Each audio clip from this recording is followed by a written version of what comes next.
Buenas tardes. Nos disponemos a dar el parte diario relacionado con el COVID-19 en el estado de Yucatán. Adelante, doctora. Muchas gracias. Buenas tardes. Este es el parte médico de este miércoles 3 de noviembre.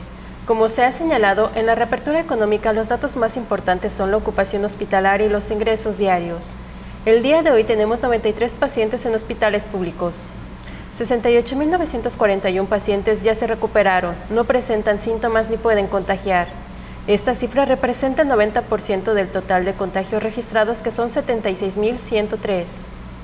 Hoy se detectaron 54 nuevos contagios de coronavirus, 34 en Mérida, 3 en Ticul, 2 en Progreso, Tixcocop, Tizimín y Valladolid, 2 foráneos y 1 en Acanqué, Motul, Muna, Tecó, Timucuy, Tixpehual y Humán.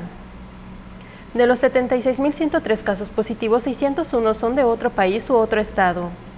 Específicamente en Mérida se han diagnosticado 46.354 personas contagiadas de coronavirus, que viven en la zona norte 12.013, en la zona oriente 11.466, en la zona centro 4.466, en la zona sur 7.148 y en la zona poniente 11.261. Lamentablemente en este parte médico informamos de 6 fallecimientos, son 4 hombres y 2 mujeres, de un rango de edad de 56 a 91 años. Sus principales enfermedades fueron diabetes, hipertensión, insuficiencia renal crónica y EPOC. 4 residían en Mérida, 1 en Izamal y 1 en Benito Juárez, municipio del vecino estado de Quintana Roo. En total, son 6.302 las personas fallecidas a causa del coronavirus.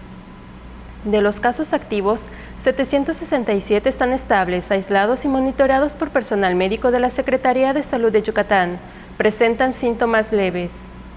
Como ya se mencionó, 93 de los casos positivos están en hospitales públicos y en aislamiento total. Hay otros pacientes a la espera de diagnóstico. El rango de edad de los casos es de 1 mes a 107 años. Los indicadores semanales del Semáforo Estatal de Salud marcan color amarillo. Ese es el informe del día de hoy. Gracias, doctora. Estaremos actualizando esta información todos los días por este mismo medio. Muchas gracias.